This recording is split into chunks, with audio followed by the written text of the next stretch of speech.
Hai. Halo Tam. Santai banget nih kayaknya. Pagi-pagi lagi nggak ada job, lagi nggak ada kelas kuliah. Jadi kita nyantai aja depan rumah sambil ngopi dan ngeliatin yang hijau-hijau. Oke, hari ini gue udah nyiapin beberapa pertanyaan dari markas buat lo. Siap untuk jawabin pertanyaannya? Harus siap dong, tapi kita sekali lagi ya minum kopi supaya ada tenaga. Let's go! Waktu dekat ini pengen kolaborasi sama siapa sih?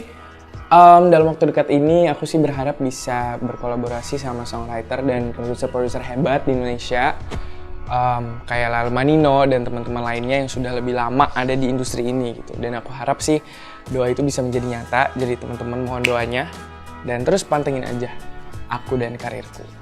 Ada nggak sesuatu yang pengen lo kuasain banget? Aku sih berharap aku bisa mengasah lagi skill aku nge-rap yang belum seberapa ini. Cuman aku terdorong karena kemarin di Idol reaksi teman-teman semua, teman-teman markas cukup positif waktu aku nge-rap. Jadi mungkin it would be a great thing for me to rap in my next single, kita nggak tahu. Tapi terus pantengin aja. Pak, mobil udah dipanasin dong. Udah dong Tam, mau kemana kita hari ini? Sore kayaknya nanti mau ke SMN, cuman ini lagi ada yang nanya-nanya. Jadi kita berangkat sorean aja ya. Oke, siap. Yuk masuk. Tam, hal apa yang paling bandel yang pernah lo lakuin waktu zaman sekolah? Hal yang paling bandel aku pernah lakukan di sekolah ya. Mungkin yang bisa aku ceritain di sini adalah aku pernah bolos, tapi bolosnya itu bukan pas bolos banget gitu ya. Cuman ini lagi jam kosong dan gak ada guru dan gak ada pelajaran. Jadi aku dan teman-temanku memilih untuk berkegiatan dan melakukan proses belajar di luar sekolah. Untuk Bapak Ibu Guru, halo. Kalau di rumah biasanya paling banyak ngabisin waktu di mana sih? Kalau di rumah aku paling banyak ngabisin waktu di kamar pastinya, karena di kamar aku adalah tempat paling nyaman. Aku bisa tidur, aku bisa nonton, aku bisa nulis lagu dan lain-lain. Cuman selain itu aku sering juga ke kamar papi mami. Kita bisa golek-golek dan berpelukan gitu. Atau nggak aku keluar rumah. Jadi aku antara di luar rumah atau nggak di kamar. Gitu. Apa snack favorit lo? Snack favorit? Aku snack favoritnya yang keripik-keripik kentang itu semua aku suka. Terus kurang lebih apa yang ada di rumah aku makan. Makanya aku sekarang membesar badannya setelah dari Idol. Kamu dimasakin apa? Mbak masak apa? Oh, ada yang goreng sambal terasi. Enak! Nih guys, aku mau memperkenalkan sambal ciri khas keluarga Saragi. Ini sambal apa Mbak? Sambal terasi. Terasi. Tapi, nih lihat. Lain daripada yang lain. Lain daripada yang lain. Karena dari tangan dan keringat Mbak Iis dan Mbak Eni dicampur menjadi satu. Tapi banyak sambal lainnya kayak sambal dabu-dabu, sambal terasi, sambal. Semuanya ada di sini. Masakan Mbak apa yang paling lo suka? Masakan Mbak apa yang paling aku suka? Jadi mbakku tuh diajarin masak pastinya sama mama untuk menyesuaikan dengan cita rasa dan selera lidah keluarga ini. Semuanya sih aku suka, cuman aku paling suka kalau mama tuh lagi masak kayak cumi goreng tepung. Pokoknya semua yang digoreng tepung aku suka. Sama masakan-masakan orang Medan, itu nikmat. Sedap. Lu bisa masak nggak? Bisa dong, kenapa pertanyaannya seperti menantang gitu ya? Bisa. Walaupun aku newbie, aku baru belajar masak itu tahun lalu. Waktu lagi Idul Fitri, Mbak kan pulang kampung. Jadinya aku bantu-bantu mama masak di rumah. Terus aku mengasah skillku yang pastinya sekarang sudah lebih jago dari Cici Melisa. Jadi teman-teman yang mau merasakan masakanku silahkan datang ke rumah ini. Aku menerima kalian dengan senang hati. Tam, lu kan anak bungsu ya? Gimana sih rasanya jadi anak bungsu punya 2 sibling cewek dan cowok? Aku kan punya 1 kakak cowok sama 1 kakak laki-laki ya. Rasanya sih jadi anak bungsu itu terkadang seru, terkadang juga enggak karena kita paling kecil kan. Jadi pastinya ada banyak momen di mana kita beradu pendapat, berargumen. Cuman justru kalau kata mamaku ya, justru di argumen-argumen itu kita bisa tumbuh menjadi sebuah keluarga yang lebih kuat gitu. Layaknya ikan-ikan aku, mereka bersaudara, tapi mereka sering berantem juga. Cuman nggak apa-apa, mereka tumbuh menjadi ikan koi yang besar dan kuat badannya. Itu dia. Lebih dekat sama Bang Stefan sama Kauli? Aku dekat sama dua-duanya, berbeda keperluan sih sebenarnya. Kalau sama kakakku, aku lebih sering cerita tentang masalah teman, masalah percintaan. Tapi kalau misalnya sama abangku, aku lebih cerita ke masalah-masalah yang serius kayak karir, sama kehidupan gitu, kayak deep talks. Hal apa yang paling sering dilakukan bareng kakak-kakak lu? Aku paling sering traveling sebenarnya sama mereka selama ini. Cuman karena ini pandemi, jadi kita lockdown di rumah. Tapi momen yang paling aku ingat adalah dulu aku pernah traveling ke negara orang lain sama mereka bertiga. Jadinya aku lebih kenal sama mereka lagi, tambah kenal. Panas ya? Tam, apa reason YouTube di rumah lu dong? Pengen tahu. Oke. Agak deg-degan karena YouTube ini dipakai oleh semua keluarga yang ada di sini. Kenapa dia tidak mau menyala? Oke, kita salah remote teman-teman ternyata. Tuh, line dance. Line dance ini mama karena dia suka olahraga pagi-pagi. GPIB, Marketing Indonesian Idol pastinya papa mama. Karena mereka sampai aku ada di rumah ini mereka masih nonton setiap hari. Hasil bola tadi malam, papa. Zumba workout, mama. Fast walking in 30 minutes, mama. Ini semua deh, beda keperluan, beda search. Apa series terakhir yang lu tonton, Tam? Series terakhir yang aku tonton itu adalah Snowpiercer dan aku sangat menyarankan teman-teman semua untuk nonton karena itu keren. Dan mereka katanya udah mau season 3, jadi cepet kelarin season 2 sebelum season 3 muncul. Emang Tama kalau nonton Netflix sukanya genre apaan sih? Aku lebih suka genre misteri, action, komedi. Aku nggak suka romantis yang romantis banget gitu. Kalau romantis harus yang romcom, romantis komedi. Gitu. Waduh, ada piano tuh, Tam. Bisa Iya. nggak mainin lagu favorit lu? Di Wanipiro, Mas. Boleh dong. Ini lagu favorit aku, judulnya Terkejar Waktu. Aku tulis ini waktu aku lulus SMA. Dan udah ada di semua online streaming platform. Jadi teman-teman semua denger ya. Aku tak pernah menyapa senja.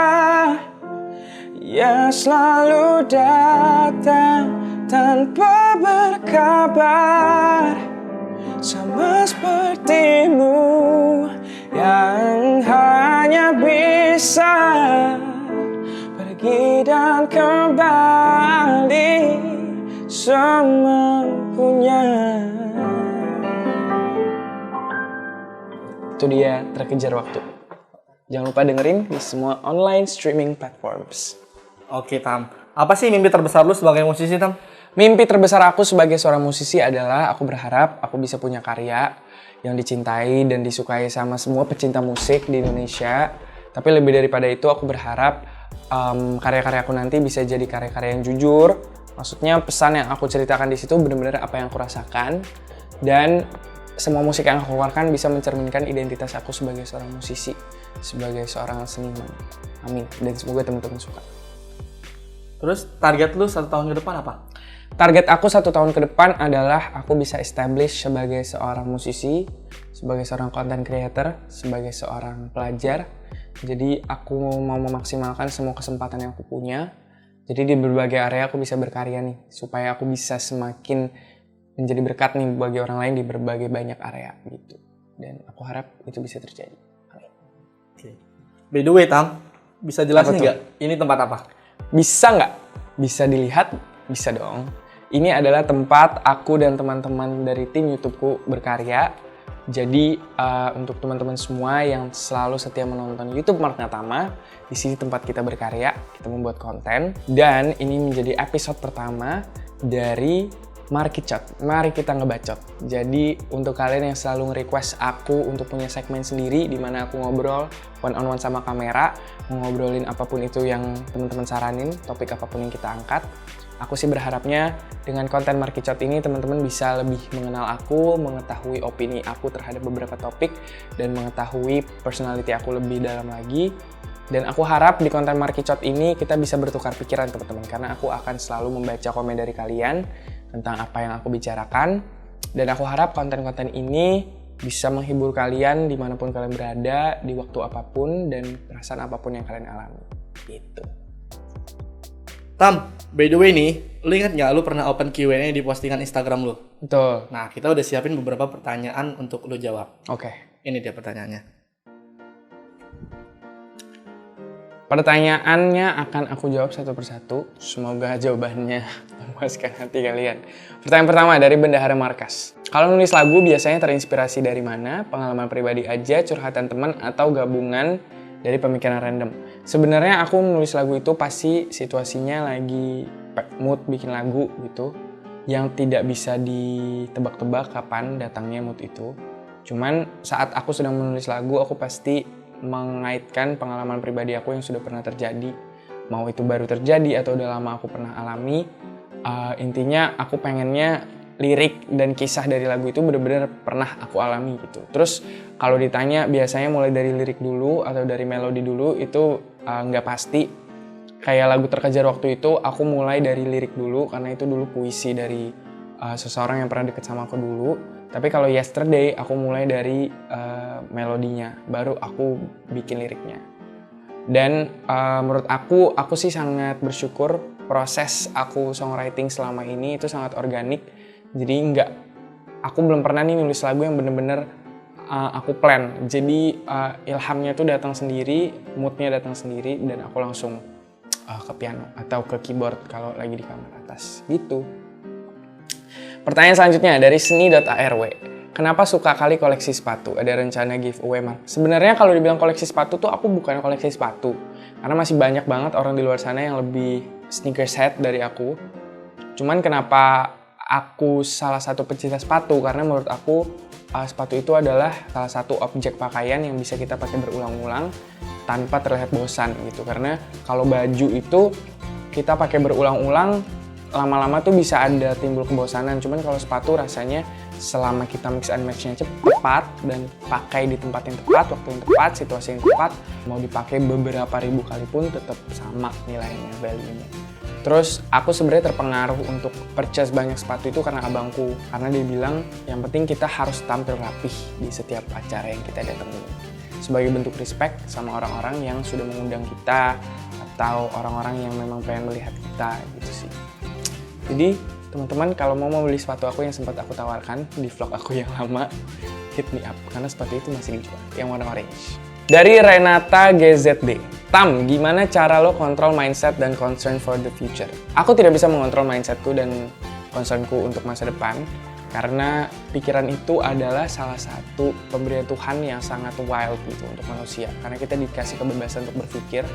Jadi sebenarnya menurut aku saat kita justru mencoba untuk mengontrol pikiran atau mencoba mengontrol kekhawatiran kita, justru kita malah tambah khawatir dan kita malah tambah liar pikirannya. Jadi aku go along aja with the flow, aku mengikuti pikiranku, cuman aku pun mengikuti hati nuraniku gitu. Saat aku tahu pikiranku ini sudah mulai melalang buana ke arah yang gak jelas, aku tanya lagi ke dalam hati nurani aku sebenarnya aku tuh maunya apa. Jadi kalian legowo aja. Ikhlas yang penting. Selanjutnya dari Rizky Koyimah. Tama, tolong jawab pertanyaanku dengan pendapatmu. Oke, aku pernah membaca sebuah statement katanya orang yang suka bercanda itu cenderung lebih cerdas, true or false?